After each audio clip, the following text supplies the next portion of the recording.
Hi, this is Margaret Risher again with the Charleston State University Anime Club and Convention Chair of TexanCon Anime Convention.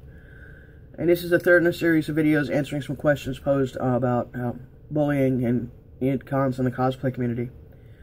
And this question says, if you had the chance, what would you tell people that do harass others or go out of their way to make others' con experience bad? My first gut reaction is what I would want to say to them cannot be said in pleasant company.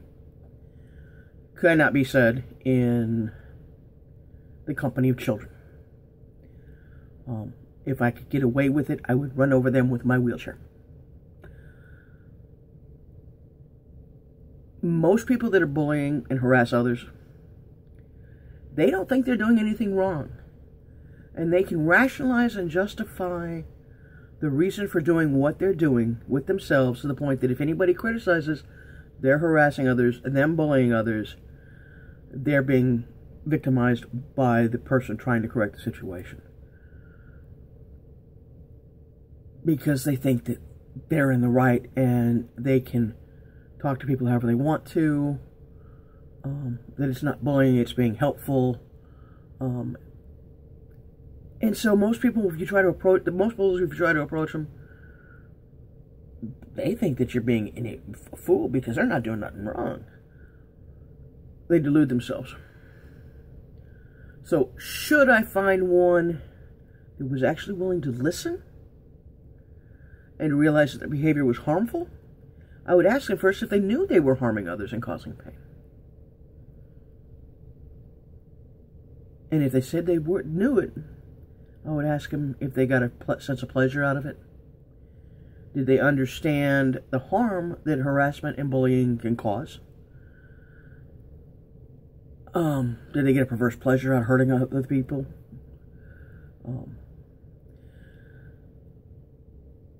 If you don't already know, bullying not only can it lead to low self-esteem, it can lead the victim to some very unique and interesting self-preservation behaviors.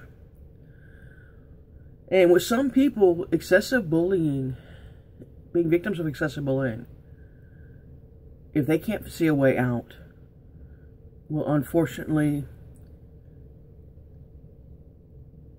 it's not that I don't know what I'm going to say, it's how to say it without being overly morose. Unfortunately, I don't think there is one. So, I'm just going to be flat out and open.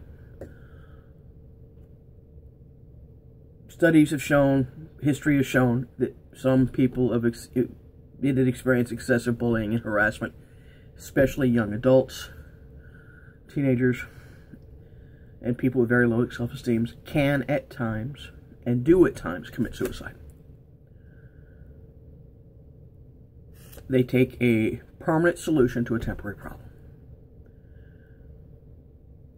And they're not meaning to hurt the people that survive. They just cannot see any way out and do not feel like they can come forward enough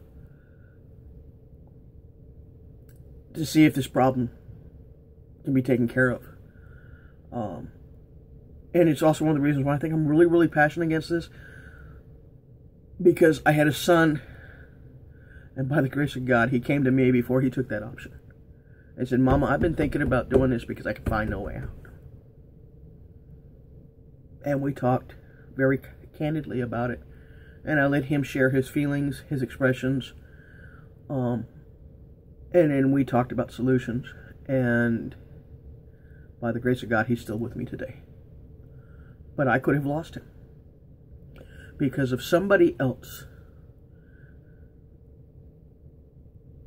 And this was before the internet, so this wasn't cyberbullying, because other people were pushing him, kicking him, harassing him because he was a computer nerd. Today, it's a badge of honor to be a computer nerd in our family.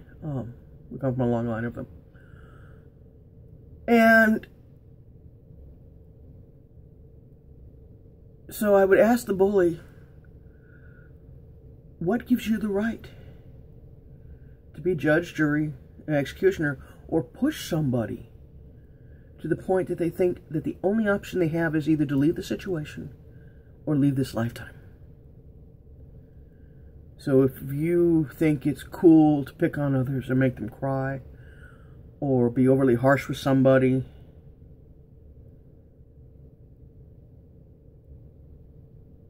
or practice character assassination,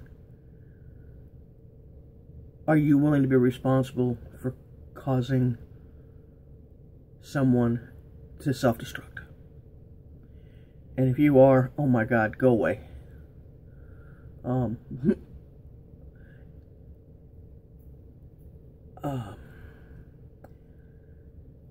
if it's somebody who winds up bullying when they were originally starting to be helpful with constructive criticism, I would tell them the moment their criticism went from being productive, beneficial, and constructive to being mean, that their criticism had turned into bullying. If I find it happening at TexanCon, it's real simple. I tell the person to leave. They're not allowed to stay at the con. The it is over for them. This is a heavy topic, so you know, it takes a few minutes to see how this actually applies to you. Because bullying is not acceptable anywhere. As I said, this was a heavy topic, so I spent a little extra time on it.